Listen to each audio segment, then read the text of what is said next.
tama yun eh. Kasi sa parents muna talaga nag-i-start yan. Yung tungkol dyan sa about sa sex na yan, pati yan yung, may nabasa pa ako na, ano yun, mag-i-start na ano ba to? Masturbation, yung mga ganyan. Mhm. Hindi naman na kailangan gawin pa ng batas yan eh. Kasi ang mga bata, natural talaga yan. Mga bata, di ba? Lahat tayo dumaan sa pagkabata. Nag-teenager tayo, lahat nakakaramdam tayo, lalo na kapag, di ba, yung pagbabae, yung rereglahin, yung mga ganyan, di ba, o lalaki. Kahit batang lalaki, di pa nga natutuli, meron ng ganyan eh, di ba? Kahit magulang kami, o tayo, magulang tayo, ang mga anak natin, meron pa rin parang privacy nila. Sila na yan eh, bahala sila dyan. As long as wala silang ginagawang illegal, di ba? Katawan nila yan eh. Kung nakakaramdam, natural lang yun eh.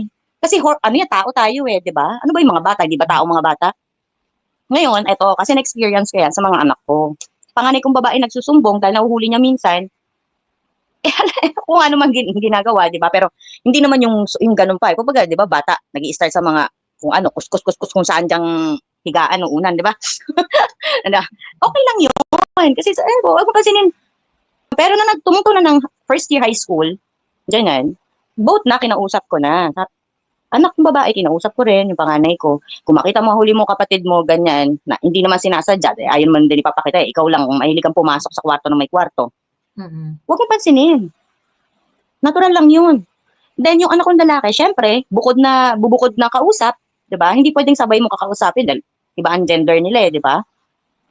Lalaki naman, o yung anak kong lalaki, kinausap ko din, na okay lang, hindi naman ako magagalit dyan, nahuli ka ng ate mo, ganyan, fine. Okay, pero sa susunod, mag-ingat ka. Yan walang problema sa akin kasi privacy mo yan. Basta, siguraduhin mo na ang kwarto mo nakalak. Basta, wala kang ginagawang masama. Dahil mas hindi ko gugustuhin na ikaw gumawa ng kalokohan sa school, o kahit dyan sa street natin, na manghipo ka, o ano, okay lang sa akin. As long as wala kang ginagawang masama.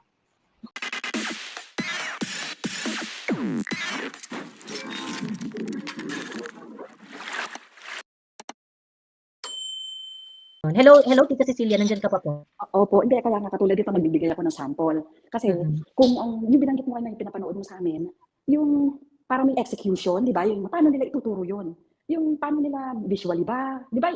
Yung gano'n, yung concept na gano'n. Kasi kung sa akin, sabi ko nga, gaya nung nagsasample ako na na-receive ko. Kasi ang discussion, hindi lang about, kasi lalaki tong anak ko, hindi lang tungkol sa masturbation. Ano, ang tungkol doon eh, halimbawa, nagre-regla yung babae. Tinanong ako ng anak ko, dito lang kasi, Mami, where's there's blood? May teacher said, yung gano'n, bakit daw nagre-regla? Yung gano'n, nagre-regla, ganyan, no?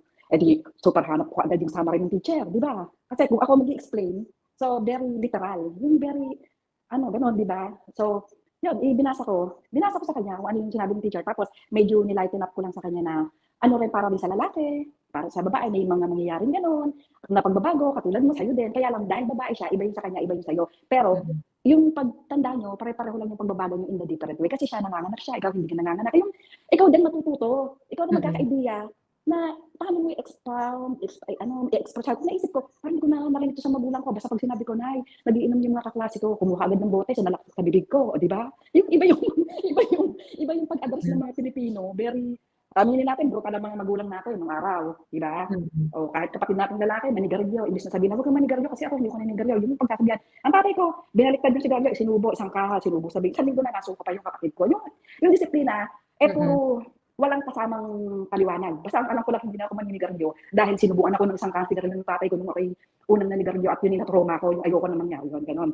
Hindi dahil natuto ako. Hindi nasabi ng magulang ko ano bang makukuha ko, ano kasamaan na idudulot ng sigarilyo. Yung ganun yung way ng pagtuturo ng sex education dito. In moderate, pati involved ang magulang, involved ang teacher, involved ang community, lahat may consent. Lahat, every step of the way. Alam mo na pinag-isipan, alam lahat ay may explanation. Yung wala bang i-reason out ka, hindi mo pag-iisipan na yung anak mo na-exploit o kaya may nagawang hindi maganda sa school kasi nga wala ka, hindi mo naman alam ang ginagawa ng teacher. Kung nagkaroon ba ng visual or actual. Hindi, Madam, kasi the thing is, sa UK, ito rin sinabi ni Bulak, sa UK, you need to consider the culture. Sa UK, open na yan sa loob ng kung hindi ka Pilipino, open na yan mismo sa family nila. Bago pa sila pumunta ng school, napag-usapan na sa bahay. Oo, kasi nga multicultural, kaya kailangan ng multicultural kami ito, mga Muslim. Kaya nga ako lagi may summary, may papermahan ka. Marami. Pero yun na nga, napag-uusapan na yan dun sa loob ng school. So before they entered school, they already have an idea because their parents, they could already talk about it openly with their parents. And cooperative. Alam mo yun? Ito Oo. kasi kay Lisa, so yung nangyari yan, yun sa UK, it's a bottom up yung evolution. So parang naging yung sa school, naging supplement na nung nangyayari yung primary foundational education na nangyayari sa loob ng tahanan. Sa Pilipinas kasi walang ganon. Walang foundational sa loob ng tahanan because a lot of parents do not know how to address these topics with their children because they never experienced this with their parents, most probably. Kaya nga dapat ang power yung mga Parents. parent. Hindi kasi marunong pa ang mag-approach ang magulang sa mga anak eh. Dito, ibang-iba talaga. Ikaw ang Oo. mag-a-adjust sa anak mo. Dito sa Pilipinas, ewan ko kung ganun pa rin, authority kayo na magulang, i-respeto mo, Oo. siya masusunod, you can decide for yourself, you have to wait for your right age, gano'n. Dito kasi, basta pumasok na yun sa school, pag sinabi ng teacher, ganyan, tinuturuan talaga sila, report mo magulang mo, at pag ginawa talaga, ganyan, ganito, yun kaagad ang so, talagang tigil din ako eh, kahit gusto ko na rin mag-gulpi minsan, may time na nagtatrantrum yung anak ko, hindi talaga pwede, hindi obre, pero, nag-a-adjust talaga tayo, kailangan. Pero sa Pilipinas talaga, i-impose pa rin yung authority as a parent, di ba? Pag sumagot ka lang, hindi na nga namamalo mga magulang yun, naaral na rin nila na huwag mamalo dahil may batas. Pero, yung tono ng boses, alam mo, hindi ka papasapaw sa anak mo. Hindi ka papatalo. Na tanggap nga dito sa pamamahay ko na andun ba rin yung salitang gano'n na ako ang authority. Kung gano'n nga yung Good evening, Miss Joey and Miss Sass. paniniwala ng mga paraan ng pag-ano sa magulang approach. Hindi dapat ang approach mo sa anak mo, tayo, hindi lang, may time tayo na hindi tayo magnanay, may time tayo na magkaibigan tayo, pwede tayong umupo, pag-usapan kung ganito, gano'n. Hindi mo tanong mo nang magnanay tayo, halika dito, gano'n. Di ba yung mga nasa comment section ng mga magulang, don't you like it na yung sa PTA Hello, Miss Joey, Miss Sass. Good evening. meron kayong Good evening po, workshop Tita Lion. Wait on lang how po, to Tita Lion, address ah. sensitive Okay. topics? Am I in the studio now? Yes, Tita Lion, nasa ano ka na po? Nasa ano ka na po? Wait lang And po, Miss Tita Lion. Joey, Di ba, wouldn't you appreciate it better na kayo na mga magulang, kayo mismo muna ang i-empower on how to actually address this to your children, and then you are actually surrounded by other parents na who could actually give advice to you as well. Hindi ba? Tumutulong Wouldn't you think para it's much umpisahan. better? Yung mga magulang dyan, what do you think? Yung mga nasa comment sections ng mga magulang, wouldn't you appreciate it much better? Na you parents are sharing notes kung paano i-break yung ganitong klaseng conversations. The main problem of Risa is hindi niya kasi pin-profile yung and yun din yung narereklamo nila Justice Sereno and the other parents dun sa video na ang problem dito sa gustong mangyari ng Senate Bill 1979, gusto niyang ipakain yung comprehensive sexual education without taking into consideration yung Filipino context. Yun nga ang mga Filipino parents, hirap pa sila na i-open yung ganitong conversation Pagkatapos you want to educate the children about it. In order to really educate the children about this very sensitive topic, hindi dapat ang i-target mo yung mga magulang, 'di ba? Para hindi magkaroon ng parang divide between the parents and the children. Mas mai-improve pa yung relationship nila as family if they can talk about this kind of things. Kasi syempre hello, good evening. Mawawala yung inhibition between them na We? yung otherwise taboo, pwede nang i-discuss ng mga pwede nang Hindi, i-discuss. hindi clear ang sound ninyo. Tita Laya, Good evening, Miss Joey and Miss Sass. Good evening po. Not clear. Mag-giveaway ako sa iba. Sige po. Thank you po. Tita Anyway, Cecilia. pakalagay naman. I cannot hear. Gcash name kasi hindi ako makasend ng Gcash Walang name. Tagalin mo muna, Joey, kasi Salamat. wala, Bye-bye. hindi niya Nice narinig. to speak to you guys. Good night. Thank you, ma'am. Thank you, Miss Cecilia. Yung Ayan si Gcash RJ. name po, RJ. don't forget yung Gcash name po. Thank you. Okay, thank you, Tita Bye. Cecilia. Ayan. Thank you. Ano dito, Tita Lionheart, parang hindi niyo po kami naririnig. Ayan, kaya binaba ko po muna kayo. Ayun. Ayan, hello RJ. Hello? Hello. Buti narinig ko na kayo ngayon. Kanina, hindi ko rin kayo naririnig. Okay. I try. Pero ito, Ayan. yung about kay Ma'am Sass, yung tungkol dyan sa, sino ba yan na nag-ano ng batas na yan? Parang Hindi. tanga naman. Kasi, hello? Yes, go ahead. Naririnig ka po. Ay, nawala na siya. Nawala na siya. Di ba ikaw, Ayan. Joey, halimbawa kung magkakaroon ka ng anak, wouldn't you want na you would be equipped to handle these Yeah, oo, definitely. I would ano, no, whether there is some sexual education for parents or none, as a parent, I would take it as part of my responsibility to educate my child about sex.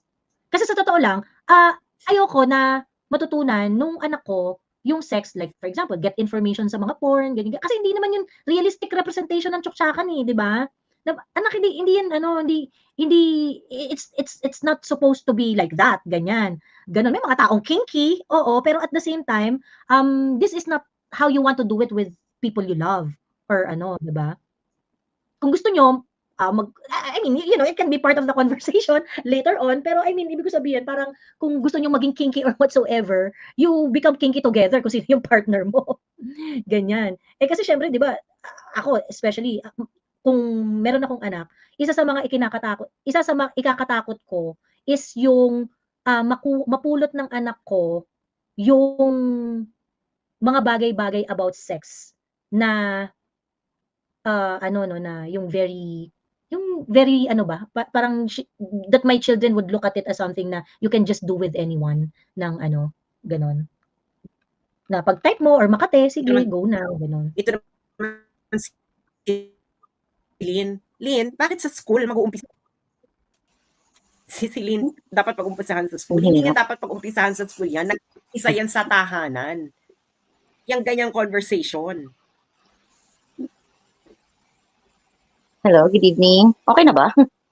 Ay, nawawala ka, RJ Fajardo. Nadidisconnect Oo ka. nga eh. Kasi ang hirap. Kasi cellphone lang yung gamit ko. Tsaka hindi ko alam paano pa mag-maneuver dito sa cellphone na to. Ayan. Bago lang kasi. Anyway, ganito. Yung sa ano ko, di ba sa kids ko about yan. Kasi tama yung sinasabi ni Ma'am Sas, kahit ikaw Ma'am Joey. Tama yun eh. Kasi sa parents muna talaga nag-i-start yan. Yung tungkol dyan sa about sa sex na yan. Pati yan yung may nabasa pa ako na ano yun, mag-i-start na mag-masturbation yung mga ganyan. Hindi naman na kailangan gawin pa ng batas yan eh. Kasi yung mga bata, natural talaga yan. Mga bata, di ba? Lahat tayo dumaan sa pagkabata. Nag-teenager tayo, lahat nakakaramdam tayo, lalo na kapag, di ba, yung pagbabae, yung rereglahin, yung mga ganyan, di ba? O lalaki. Kahit batang lalaki, di pa nga natutuli, meron ng ganyan eh, di ba? Mga bata. Pero kailangan bang pansinin yan? Ano nila yan eh? Sarili nila yan eh. Kasi kahit magulang kami, o tayo, magulang tayo, ang mga anak natin, meron pa rin parang privacy nila. Sila na yan eh, bahala sila dyan. As long as wala silang ginagawang illegal, di ba? Katawan nila yan eh. Kung nakakaramdam, natural lang yun eh. Kasi ano yan, tao tayo eh, di ba? Ano ba yung mga bata? Di ba tao mga bata? Ngayon, eto, kasi na-experience ko yan sa mga anak ko. Sa anak kong lalaki. Hindi yung anak kong babae. Kasi ang panganay ko babae, sumunod lalaki. Eh, di ko pinapansin yan. Ang panganay kong babae nagsusumbong dahil nahuhuli niya minsan, kung ano man ginagawa, di ba? Pero hindi naman yung ganun pa. Kumbaga, di ba, bata, nag-i-start sa mga, kung ano, kuskus kung saan diyang higaan noong unan, di ba? Okay lang yun. Kasi, huwag mo pansinin, natural, ano lang yun. Pero na tumuto na ng first year high school, ganyan, both na kinausap ko na. Anak ng babae, kinausap ko rin, yung panganay ko. Kung makita mo, huli mo kapatid mo, ganyan, na hindi naman sinasadya, ayun man din ipapakita, ikaw lang, kung mahilig kang pumasok sa kwarto ng may kwarto. Huwag mo pansinin. Natural lang yun. Then yung anak kong lalaki, syempre, bubukod na kausap, 'di ba? Hindi pwedeng sabay mo kakausapin dahil iba ang gender nila eh, 'di ba? Lalaki naman. O yung anak kong lalaki, kinausap ko din na okay lang, hindi naman ako magagalit sa nahuli ka ng ate mo, ganyan, fine. Okay, pero sa susunod, mag-ingat ka. Yan walang problema sa akin kasi privacy mo yan. Basta, siguraduhin mo na ang kwarto mo nakalak. Walang ibang papasok. Solo mo yan. Bahala ka dyan. Basta, wala kang ginagawang masama. Dahil mas hindi ko gugustuhin na ikaw gumawa ng kalokohan sa school, okay, dyan sa street natin, na manghipo ka, o ano, okay lang sa akin. As long as wala kang ginagawang masama. RJ, eto na nga. Yes. Hindi ba? Kasi yung ibang parents, hindi kaya yung ginagawa mo. Kaya nga, wala si RJ. Mas maganda, di ba? Ito si RJ, kaya niya kausapin yung anak niyang ganyan. Yung ibang parents, hindi. Now, imagine, having a program, having parents, have a peer conversation with each other, or with a professional, and of course with each other, and sharing these best practices. Kasi nga, if you talk to the parents, ay pwede palang ganun approach. Pwede pwede palang, kasi pwede niyang tanongin si RJ, paano mo ginawa yun sa ano? Paano mo kinausap yun sa anak ko? Kasi parents, a lot of parents, totoo lang, no one actually have a manual on how to be a parent. Everyone is not Oo. alpha. Pero of course, merong mga best practices. Kaya nga, if you have like PTA meetings, etc., you start from there. Ay, bakit? Ano ba pag-usapan niyo sa PTA kaysa pag-usapan Actually, niyo sa ako mga nga, PTA? maski minsan, ma'am, hindi ako umattend ng PTA meeting na yun dahil naiinis ako dyan. Nagpapa-attend ako kung sino mo. Tsaka, sa bagay, kasi OFW din ako eh. Pag na-tsempo lang na nandito ako sa Pilipinas, doon lang ako ka-attend yan. Pero Diba? ayoko umattend So, yan. Naiinis ako dyan. Okay. Ayun. Sabi, depende kasi sa parents yung big deal kung big deal yung masturbation. Well, kung ginagawa mo na sa sarili mong kwarto, paano pa magiging big deal sa kanila? Diba? Diba? Oh, yun lang naman ituturo mo eh. Ano bang mas gusto mo? O gumawa ng kalokohan yung anak mo sa labas? Mas masakit mabalitaan na yung anak mo nangihipok ng kaklase o kung sino. Diba, do you Sa labas really ng think bahay your mo. parents that you're masturbating? Do you really think that there are really children? Did you even inform your parents that you're masturbating? Of course, sabihin ng parents mo, lalo na kung parents mo religious na mali ang masturbation. But those are your parents. Magagawa mo. Ayun. Anyway. Tsaka diba, hindi kailangang pagkaabala ng batas yan. Ano bang mga kalokohan yung mga pinag-ano nila? Wala bang iba? Wala na ba silang magawang iba? Ang tawag dito, naghahanap ng pera si Risa. Yun. Okay. Naghahanap siya ng pera. Naghahanap siya ng Okay. funder. Ayun, ng mag-aano sa kanya, magbibigay sa kanya ng papadyak. Pero tama rin si Ma'am Sas, hindi lahat ng parents alam paano i-handle yung mga ganyan, di ba? Lalo na kung, pero kasi siguro kung isa lang anak nila, ano, di ba? Hindi katulad kung mga 2, 3, alam mo na eh. Paano mo i-handle? Kung mga first timer, sige, maunawaan ko pa. Pero still, Hindi di ba? nga. Oo, hindi lahat. Siguro kung gagawa sila ng kung anong batas, yung parents sa kunahin nila, hindi yung mga bata. Kaya nga yung mga parents na hindi alam, sila nga dapat yung target ng education. Di ba? Pwede naman yan eh. Pwede nga yan sa barangay pa lang eh. SK. Sa SK lang eh. Pwede na yan eh. Yung SK lang kahit hindi na yung barangay captain. Total, wala namang ginagawa ang SK. Merong ganong yun nga yung isa sa mga gustong mangyari ni Risa na dapat. Pero wag yung mga bata. Yung SK kasama dun sa mag-e-educate, kasama sa agenda ng mga SK. Pwede siguro, pero baka kumbaga mga 16 pataas, pwede na siguro yun, no? 16, 17, 18, yung mga pa senior high. Mga senior high school. Pero, yung ganyan, parents pa yun eh. Anyway, diba? Ayun. Hello, CY. Okay, ma'am, baba na po ako. Sige, thank you, RJ. Hello, Miss Joey. Hello, CY. May gusto mong i-share? Same kami ng sentiment ni Miss RJ. Kasi ako, OFW din ako. And yung anak ko na ngayon is lalaki, 11 years old. So, syempre, natuli siya mga 7 or 8. Tapos since then, na siya, sensitive na siya. Hindi na niya pinapakita sa akin, hindi niya na pinapahawakan. Yung mga ganong edad niya pa lang. Tapos, syempre, uwi ako ng Pilipinas. Grade 4 ata siya. Tapos sa YouTube niya, kasi nag-share kami ng ng email sa YouTube eh. May mga search siya sa YouTube ng reproductive system, ganyan. Tapos yung private parts ng lalaki, ng babae. Sabi ko sa anak ko, bakit may mga search ka na ganito? Pinag-aaralan po namin sa school. Kasi syempre hindi naman ipapakita sa YouTube yung live parts na di ba, reproductive organs, no? So, more on mga drawings lang yon or ganun. Tapos, sabi ko, so alam mo na kung ano yon. Sabi niya, opo. Tapos, one time na uwi ko, merong scene sa Netflix. Syempre, hindi naman natin kasi common na nasa living room lang yung TV. Tapos, nagtatakip siya ng mata. Tapos, tanong ko sa kanya, alam mo ba yung about sa sex? Doon nag-start yun, mga 9 years old siya. Sabi niya, opo. Tapos, diniscuss ko sa kanya yung making love. That's how they, kaya nabubuntis yung babae, kaya nagkakaroon. Tapos, kasi may mga scene minsan na hindi natin maiwasan yung mga action movies, action film na merong mga, pwede bang sabihin yung yung pinipilit na gawin yon or pinipilit sa babaeng gawin yon? Rape, ganon. So, diniscuss ko din sa kanya yung difference. Tapos, sabi ko, alam mo na yung difference. Yung kapag making love, willing kayong gawin yon. Tapos yung rape, yung isa is finorce lang na gawin walang yun. consent. Walang consent. Tapos, pwede kang makulong pag ginawa mo yon. Tapos, wag mo siyang gagawin kasi masama siya. At 11 years old, one time, nandito siya, nagbakasyon siya sa Dubai. Tapos, nanonood kami. yung Dahmer, pero ini-skip ko siya. May part doon na may nagma-masturbate. Sabi ko, anak, masturbate ka na? Sabi, out of nowhere, tinanong ko siya. Sabi niya, ano po yun? Ay, sabi ko, hindi ko alam kung paano ko i-explain. Nagpunta kami ng YouTube. Mm-mm. Ayun. I think, depende sa bata kung paano nila i-absorb. And I think nasa magulang kung paano nila i-explain. Kasi nung bata ako, nagbasa ako ng comic. Kaya nga dapat yung education, yung sex education, directed sa parents. Kasi nga, yung mga parents, maaaring makamit sila, kagaya ng mga challenges na nami-meet mo on how to explain masturbation dun sa anak mo, ganyan. I'm pretty sure, marami ring parents na nakaka-encounter din ng ganung problema. Na paano nila to i-explain na hindi nila kailangang i-mask yung conversation, na i-dumb down yung conversation na, sige, explain natin yung birds at saka yung bees at the flowers.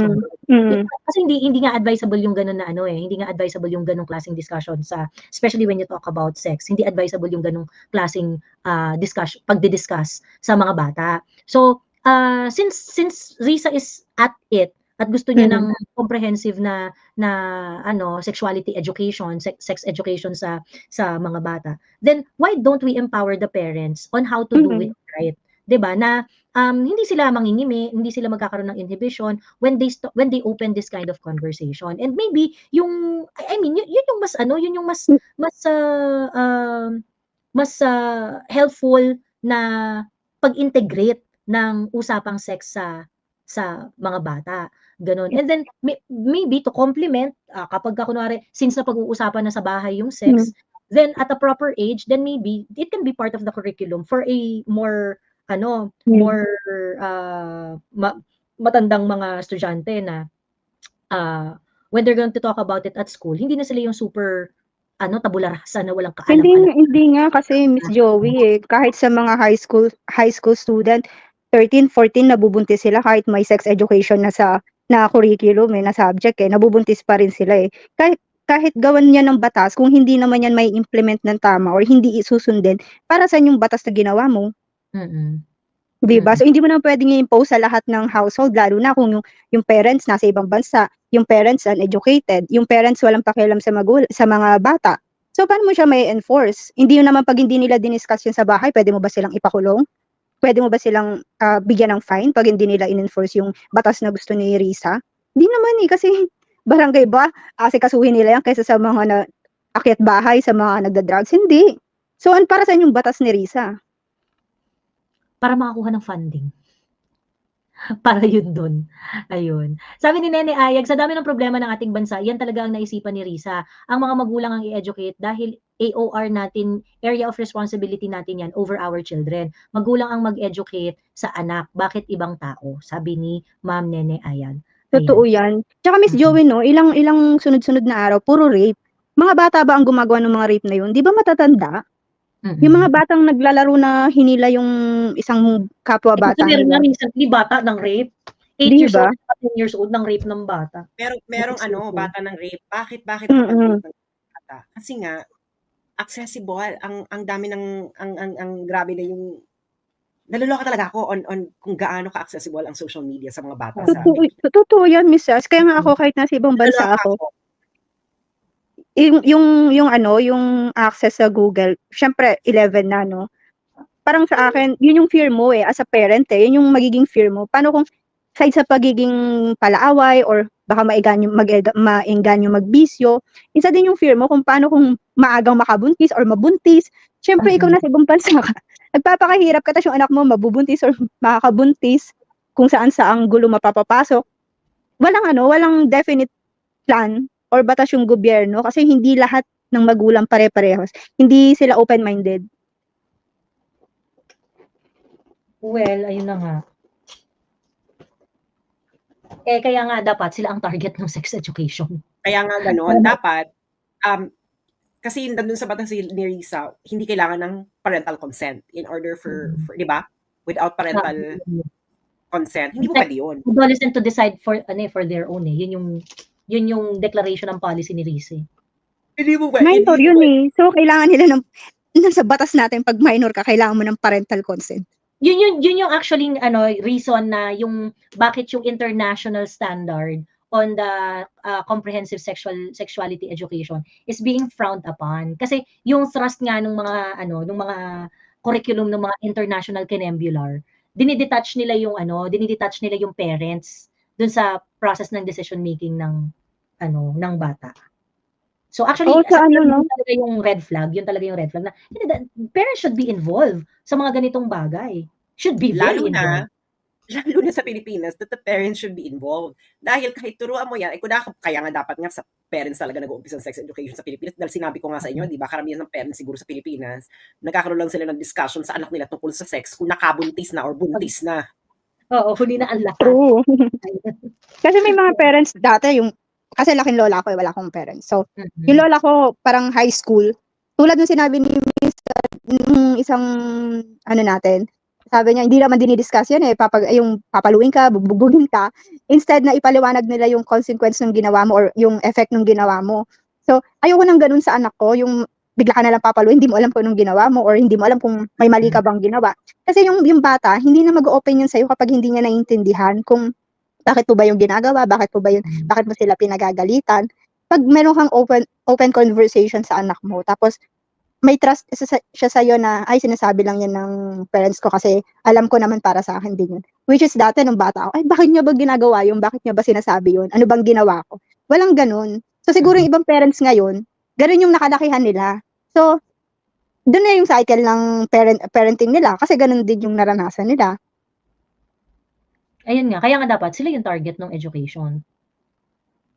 Sila talaga dapat yung target ng education.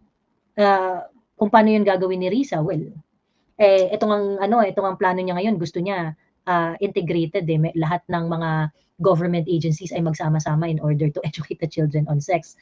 Why not do the same but change your target? Instead na it should be on children, why don't you put a weight on educating and targeting the parents? Diba?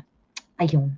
Yung conversation yung Miss Joey last night about sa mga parents na mayayaman, sila ba pinag-uusapan nila yan sa kapagkainan or ino-educate nila yung mga anak nila? Mayaman sila so lahat yan, tutor lang, send sa school, may mag-aalagang ibang tao. Para silang time, i-discuss yan sa mga anak nila. Bakit hindi? It's going to be the problem of hindi na natin wala na tayong pakialam sa mga mayayaman dahil kahit makabuntis yung mga anak nila, may pera sila. Oo. Hindi na natin. Bakit hindi ka na lang sa middle class lang tayo. Middle class talk lang. Bakit na lang Miss Sass? Miss Sass, bakit hindi na lang drugs, tawag doon, sa drugs na lang, sa education, huwag kang mag-drugs kasi ganito yung mangyari. Bakit hindi na lang yun yung ginawa niya? I think we have to recognize, there's really a need to educate the population about responsible sex.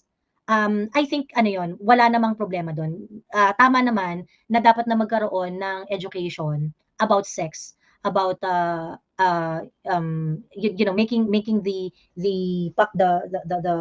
general population aware. Ang question dito ay hindi yung kung i-educate yung mga tao about sex or not. Hindi, kailangan talaga. Ang issue is kung gusto mong i-educate ang population tungkol sa sex, how are you going to do it? Ang gusto ni Risa is, gusto niyang i-educate ang mga bata tungkol sa sex in such a way that it's going to be done ng na i-integrate ito sa lahat ng sa regular curriculum ng mga bata. It will be taught by teachers na iti-training tungkol dito sa matter na to and things like that. Ang sinasabi natin dito ay kung gusto nating i-educate ang population natin tungkol sa sex, why don't you make it a parent-led endeavor? So ang target ng i-educate mo, while the ultimate beneficiary would be the youngsters, it has to be done through the parents. So therefore, kung gagawa ka ng programa on sexual education and sexuality education or whatever you call it, baguhin mo yung audience mo. Ang target mo dapat doon ay hindi yung mga bata na bababaan mo ng mga ganitong klaseng mga very liberal na mga bagay and to a certain extent giving them right to decide on their own when it comes to sex. Change the receiver of your program. Instead of these children, it should be the parent. Kasi since ito ay endeavor na private, since ito ay endeavor na dapat very involved ang parents, dapat kasama sila, gano'n. So, hindi natin problema dito yung yung kung dapat bang turuan yung mga bata o hindi ng tungkol sa sex. Dapat talaga silang turuan. Ang kino-question natin dito is that it should not be the way Risa Ontiveros want it. Gano'n. Kasi she kasi 'di ba Miss Joey, kapag may sex education, nandiyan na din papasok yung mga safe ways like contraceptives, condoms. Doon na rin yung papasok eh. Pag pumunta ka ng pharmacy or 7-Eleven, you're a minor, pagbibilag ka ba nila? Bebentahan ka nila? ayun nga. Yun Wala na po yung tayo gusto doon. mong Obviously, oo, hindi pa mm. obviously hindi ka pwedeng bumili ng contraceptives Mm. ng ng ng ng may ng So kahit na-i-educate nila yung mga wala naman yun bata, eh. Actually, kahit i-educate nila yung minor, once na Oh. ginawa nila yun, mabubuntis pa rin sila kasi gusto nila yun gawin CY, eh. kaya nga, the education starts from home. Ngayon, kung ikaw, magulang ka, alam mo na makakabuntis na yung anak mo, edi isasama mo na sa pagbili mo ng mga first aid, ang It's your condom, obligation to teach at them. tuturuan mo na yung Oo. anak mo, na, oy, ikaw, ako talaga brutal ako eh, yung isa kong mamangkin. Sabi ko, ikaw, Totoo, nakabuntis totoo. ka. Sabi ko, pag ikaw nakabuntis ka, nakakatuli, pag nakabuntis ka ng maaga, ibibitin kita ng patiwarek. Mm. Huwag mo kung susubukan sa mga ganyan. Sabi ko, ulitin mo yung sinabi ko. Ulitin mo yung sinabi ko. You do it. Na, ikaw, kayo na yung magulang, yung ani mo, yung mga anak ninyo, pagdating niya ng ganitong edad, makakabuntis na yan, hindi natin alam. Kaya kayong mga magulang, i-educate nyo na yung mga anak ninyo. Ngayon, Oo. pwede nyo silang educate ng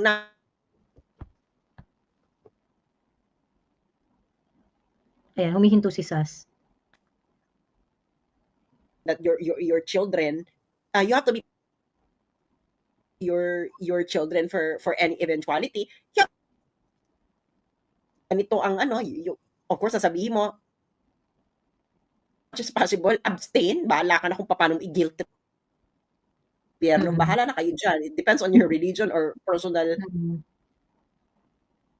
na once na pwede nang mabuntis, what in a lot of indigenous culture an emission, and once a girl nag-uumpisa ng education doon. Pag nag-menstruate na, mabubuntis na yan. Hayaan mo lang. Siyempre, kausapin mo na, ikaw ganito. Tsaka Miss Kaya nga Sas, ang mangyari kung yung mga parents are well equipped in explaining this kind of things. Kapag kunwari yung mga bata-bata ninyo in the future made bad choices tungkol dito sa mga ganitong bagay, then it's the accountability of the parents. totoo. Kasi yung anak ko lalaki, may question siya sa akin bakit daw yung bird niya is tumatayo pagising niya kahit wala naman siyang ginagawa. So ako as a woman, hindi ko alam yun. So sabi ko, i-message mo yung boyfriend ko, which is close naman sila. Sabi, itanong mo kung bakit. Kasi sila, open siya sa kanya kasi pares silang lalaki. So hindi ko siya kayang ipaliwanag since open naman siya sa kanya. So in-explain nitong partner ko na ganito kasi yan, ganyan. So tinanong ko siya, anong sabi niya? Ganito po kasi yan yung testosterone tumataas habang sa puberty, ganyan. So So may makakapag-explain sa bahay. Ayun nga, kaya nga pagalingan na lang tayo dito ng explanation sa bahay kung paano to mai-communicate dun sa mga anak-anak natin, ganyan. Ang point here is that yun yung dapat na area na ini-strengthen. Yun yung kung gusto ni Risa, 'di ba? Kung gusto ni Risa na i-focus itong comprehensive sexual kinembot, change the target of your law. Instead na it should be the children, make the parents very involved. In fact, yun rin yung pinoint out dun sa video eh. Kasi parang ang sabi nung isang parent doon, they're doing something good in Singapore. Kasi doon sa Singapore daw, ang sabi nila na yung mga parents, yung authority ng parents never nag-cease even if nagtuturo ng sex education, yung mga schools nila doon na in-integrate na doon sa kanilang curriculum, they never took away yung parental authority, like what should be taught to their children, kung acceptable ba sa kanila na ganito yung sex education materials ng parents, ganyan na ganito yung ibibigay sa pwedeng mag-opt out yung parents, something like that. And that kind of respect to the parental authority is something that is missing doon sa bill ni Risa.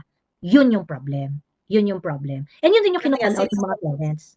Kasi nga, si Risa is pa-woke. Oo. Risa, napag-iwanan ka na ng panahon. Grabe siya. Wokeism now is being disavowed in almost every Oo. area of the world. Oo. In every area of the world, even in the Netherlands na liberal. So, Oo. itong si Risa, late ka na girl. Parang napag-iwanan ka na ng panahon. Ano ba 'to, Baka pandering? ipokrita lang siya. Hindi Patago, siya pero deep inside. Kailangan lang po niya ng pera. Oo. Kailangan lang ng pera, ayan. Ayan, anyway, ano CY, lipat na tayo kay Ma'am Emma Castro, ha? Okay po, thank you. Thank you, CY. Hello, Ma'am Emma Castro.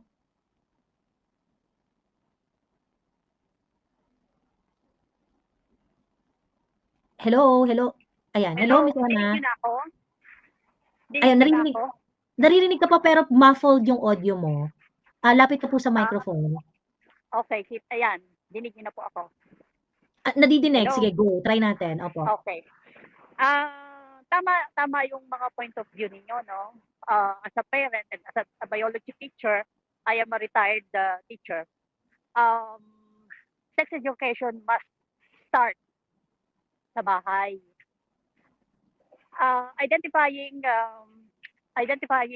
yung sex, una muna, siyempre, ang bata, magkakaisip yan, 1 year old, 2 years old, itatanong niya kung ano yung part ng, kasama yung part ng kung ano yung sexuality ng bata. And tama na ang dapat na i-educate ay parents. Sa amin as a biology teacher, kami ay ako mismo ay may syllabus. So, kung ano yung kailangan mong ituro, no? Nadidinig niyo po ako? Mhm. Ituro, nandoon yun sa syllabus ninyo. Kasi ang sa biology, ito ay nasa 2nd year. Mhm. Ako bilang teacher, nasa isip ko bago mag-enter ang bata ng 2nd year high school, alam na niya, mayroon na siyang basic education from the home, from their parents, yung identification ng body parts nila. Kasi ang sex education ay nagsisimula sa parte ng ating katawan. Oo. No? At difference between, magtatanong ang bata, bakit may babae at bakit may lalaki. Mhm. So the parents should be educated, well educated, para lamang doon sa basic muna na yon kung bakit may babae at may lalaki. Ano po? And then, dapat na din ituro ng mga parents ang advantage at disadvantage at yung kahalagahan ng kanilang kung bakit sila mayroong sex organ. Kasi at saka kailangan din very careful ang parents sa pagpapaliwanag ng bakit kasi sa bahay yan magtatanong lalo na sa mga lalaki, bakit may wet dreams, yung mga ganon, bakit yung sabi ng isa, bakit may erection sa age 4 to 6 yan, meron yan ganyan, yung pag-iihi, bakit tumitigas, o bakit yung mga babae ay may tingling feeling pagka umiihi, kinikilig, ganyan. So dapat ang parents ang dapat na i-educate ni Risa. No? Saan yan magmumula? Paano yan magmumula? Doon sa General Assembly.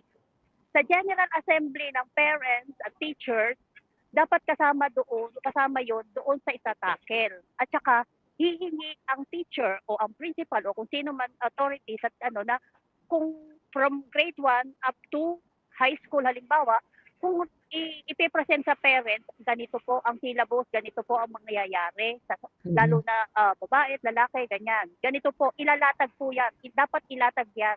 Hindi mo po pwedeng agad-agad ituro mo sa bata. Ay, pag ako ang parents, baka ako'y makasugod doon at masampal ko ang teacher. Yun ang iniingatan namin. Bakit? Kasi sasabihin niyan, lalo na yung kindergarten, sasabihin niya sa mami niya o sa daddy niya, sabi ni teacher, ganito daw yung bakit daw po may malaki at may mait, bakit may balls, bakit yung ganito. Marami yang, kumbaga, curiosity ang bata. So, dapat, as an adult, as a parent, bago tayo, sabi nga nila, dapat ang adult, bago maging ama't ina, o maging dapat ay alam natin yung responsibility natin as a parent. At number one ay ang sex education at home. Example ko yung kasi nandito ako sa London, I'm working as a nanny. Tama si Sas, bawal dito, no? Bawal dito magkuha ng picture, bawal ganyan. Nag-alaga ako ng 2 bata na lalaki. Ang ama ang nagtuturo sa kanyang anak kung ano yung meron yung 2 kong alaga. So, at sinasabi ng parents nila, yan ay importante, yan ay sensitive, yan ay mahalaga, wag mong papahipo sa iba, wag mong papakita sa iba, ganyan. Kasi kahit dito ay kumbaga free country, yung walang pakialaman, ganon, ay they are particular dun sa sex. Kasi pagka yung teacher dito, kumbaga may itinuro at nagsumbong ang bata, pwede siyang ipatanggal sa school. Ganon po. So, yung kay Risa, hindi po pwedeng yung adaptation of sex education sa ibang bansa ay i-adapt natin sa atin sa Pilipinas kasi marami yan factors na dapat na aalamin. Unang-una, we are how many islands, no? Iba-iba yung culture and tradition ng bawat pamilya sa atin. Iba yung nakaragis na natin, ano yung pagpapahalaga natin sa ating katawan. Dapat yun ay alam ni Risa Contivero. Hindi basta tayo ay magtuturo sa bata, no? Kasi ang bata, yung 0 age, no, hanggang adolescence, that is the sensitive, yun yung crucial age ng human being. Ganon. And when he or she reach 21 years old, bahala na siya. Kung kumbaga, bibigyan mo na siya. And also, ang bata dapat ay binibigyan din natin sila ng pagpapahalaga ba? Yung maramdaman nila na mahalaga yung katawan natin, paano natin ito nililinis, paano dapat alagaan, ganun ba? Hanggang sa yung tanong nga sa akin ng aking anak na lalaki, kambal, kasi nung magpapatuli sila, bakit daw magpapatuli? Kailangan ninyong magpatuli. So, I explained to them, no? Pwede naman, sinasabi ko na pwede naman hindi magpatuli. Kaya lang, what is the advantage of this? The cleanliness, ano? Bakit sabi nila hindi daw magkakaanak pagka makakabuntis, pagka hindi? So, yung myth at saka yung katotohanan dapat malaman ng bata sa bahay. Kasi sa school kasi, technical na yan, yung mga parts, yung mga function ng mga parts, especially the reproductive system. Yun lang po. At salamat sa na kapag-share ako, no? Kasi nakikinig ako sa inyo. Sabi ko, I want to share something na ganoon. Dapat talaga, no, na ayan, let us voice out our opinion and idea about this bill, no? Kasi kawawa ang bata dito sa bill na ito. At lalo magiging aggressive, magiging madaming disadvantage pagka itinuro ng teacher matuto ang bata sa labas, no? Yung age ng kinder, yung age ng ay hindi ganun ka, kumbaga ay hindi ganun kadali yun. At pakisabi kay Risa kung nakikinig ka, wake up dear. Tumaas naman yung standard niya, no? At hindi po pwede. Wag panay kabig, wag panay please sa mga kliyente para makakuha ng funding. Hindi Ayan. po pwede, kailangan mag-solve rin siya ng totoong problema. At yung malaman niya yung advantage at saka disadvantages ng mga bills at saka yung ano ba ang nature nito, ano bang nangyari ng bill nito sa ibang bansa. Dapat may research siya. Hindi yung piece of paper yung ibibigay sa kanya ng mga alalay niya, and then she himself hindi siya mag-research. Oh my goodness.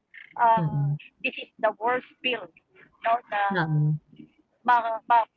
mapapasampa o malalagay sa ating bansa. it is not worthy with our taxes.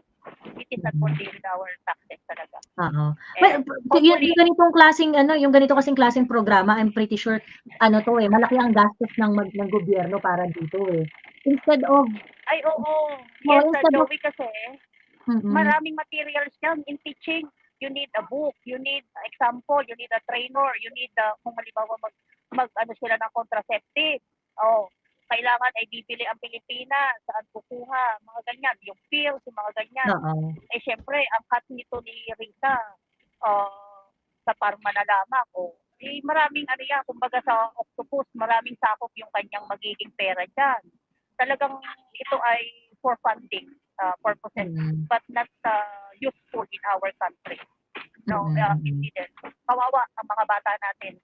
Ito. And I don't know kung ito ay i-accept ng mga teachers, no? Ng mga teachers, mga ganun. Kasi, siyempre, may moral, may moral values yan. Dapat ay may ano ka dyan. Pero like for example, sabi ni GATV, ito yung filed by Risa Ontiveros, Amy Marcos, Ramon Bong Revilla Jr., ang Sani Angara, Christopher Lawrence Go, Cynthia Villar, and Rafi Tulfo. Si Bongo nagbigay na siya ng statement na hindi naman daw niya inauthorize na maging, kaya raw siya nasama dahil siya yung chair ng Committee on Health. Ayun. Pero hindi raw siya nag-signify ng intention para i-sponsoran tong bill na to. Ayan. okay. Dininay ni Bongo. Dapat ito'y alma. Oo nga Dapat po. wag natin itong wag natin dapat It should be rewritten entirely. maipasa. Hindi ito yung sex education na desirable. They have to rewrite it all together. Ayun lang. Anyway, Tita Emma, dito, mag-end live na tayo ha. Magpapa-last word na po ako kay Sas. Ayan. Okay. Maraming salamat po sa pag-join. At maraming salamat rin sa mga nag-join kanina. Ayan. May Thank you. nakikinig Tita Emma. Ayun. Yeah. Parang may Thank you idea. so much, Miss Sas and Joey. Thank you. And salamat sa platform ninyo that educate the people, no? And yun, Apo. alam ko na laging alam ko ang oras ninyo. And dito, 7 o'clock pa lang. No, 7 o'clock buhay na buhay pa ang mga nasa London. Oo. Ayan, oo. And Buhay na buhay pa ang natin, ang mga OFW natin. Ayan. Thank you, Tita Emma. Ayan. Thank Sige you po. and more power. Lagi lang ako nandito. Lagi lang akong nanonood at nakikinig. Thank you. Salamat po. Ingat kayo lagi ha. Thank you. Ingat kayo Apo. lagi. Okay. Bye-bye. Ayan. Anyway, ayan, kumakaway si Tita. Kaya pala parang may kadenang tumutunog. Ayun. Nasa ako, kumuha ko. Pumikap ako ng aking prescription. Thank you so much. God bless po. God Okay bless, po. God bless. Sige po. Bye-bye. Ayan. Ayun. Sas, mag-last words ka na bago tayo matulog. Wala, masasabi ko lang is, ayun na nga, sex education, actually, any kind of education starts from home. Ngayon, bakit ko ini-insist na dapat ito ay mag-umpisa ang empower ay parents. Empower parents, educate parents on how to talk to their kids on sensitive topics like this. Kasi the education that we get from home is usually the education that would remain with us for a long time. Sila talaga yung tumatatak. Aminin nyo yan. Ano yung mga naaalala ninyo? Yung mga pangaral sa inyo sa eskwelahan o yung pangaral sa inyo ng mga magulang ninyo? Yun talaga yung tumatatak eh. Kasi yun ang nakikita nyo everyday. So, kailangan talaga empower the parents, no? Always involve, do not erode parental authority, especially with minors, no? Ang ano nyo, pagdating 18, bahala ka na sa buhay mo. Diba? 21, magbalat-balat ka na ng buto unless, of course, no, nakatira ka pa rin sa magulang mo. Your parents will always have a say, no? Pero that is the bottom line. Do not erode parental authority of the minors. Sila gumawa niyan eh. Ano yun? True. Sino gumawa niyan? Ikaw ba Risa magpapakain sa mga yan? Hindi naman ikaw. True. Ayun. The state must actually create a condition for parents to be able to fulfill their responsibility to their children in a better way. Okay, and you cannot do that if you're going to erode their parental authority and then you're going to insist, may karapatan, may karapatan. Girl, the first thing that parents will have to teach their children is not right, but responsibility. Responsibility, correct. Why? Why? Because ang brain ng mga bata, okay, that is still a brain that has a lot of freedom. Parents should be there to be able to contain that brain in order for that to have some kind of discipline. That is just a biological fact. No? Ngayon, pagdating pa lang natin ng 25, doon pa lang nagfo-fully form yung brain natin, na nagkakaroon na ng executive function that would actually give us a more idea of consequences, etc. Na mas nafe-feel natin kung ano ibig sabihin ng consequences, because that is the time that our brain becomes fully formed. So, ayun lang yan, Risa. Okay? Do not start from the right of the kid. Start from the responsibility of the parents and responsibility na dapat matutunan ng mga bata. When they Ngayon, when they become adult. Kaya nga children is a preparation for adulthood. Correct. Childhood is a preparation for adulthood. Ano yan? Kailan kayo prepare ng adulthood? Pag naging adult ka na, gaga ka ba? And the best people who could prepare us for adulthood is first our parents, and then second, our teachers. And I thank you all. Correct. Ayun lang. So anyway, ako kasi talaga, parang for me, very important talaga yung filial, yung pagiging filial. Call me old-fashioned, okay? But I think it's very important that we understand the importance of building a strong family. And for me, yung involvement ng parents on decisions that will last our lifetime is something that we cannot deprive our parents to have. And so anything na isusulong that would erode parental authority, or yung that would erode the that would undermine the responsibility of the parents to their children, I don't like it. Hindi ko talaga gusto. And so kaya ako galit na galit ako dun sa mga bagay na when you look at things from the perspective of rights, without taking into consideration, for minors, without taking into consideration the opinion of the parents, I think that's a sure path to to destruction, and I don't like it. So itong I find it important na pag-usapan itong ni-raise na issue nila Justice Sereno tungkol dito sa comprehensive sexuality education, because of the fact that kinalimutan yung parents. Hindi po pwede yun. Hindi po pwede yun. Hindi po pwedeng ganun. If the parents cannot be responsible to their children, how do you expect children to become a responsible citizen? Diba? O sabihin na natin, meron kasing mga parents na hindi na irresponsible, meron mga parents but it doesn't justify the fact that you take away that responsibility from them. Kanila pa rin yun. Domain pa rin nila yun kung paano nila dapat kung paano sila dapat na maging responsable at mas maging effective na magulang para dun sa mga bata. And so, because we are dealing with a topic that would require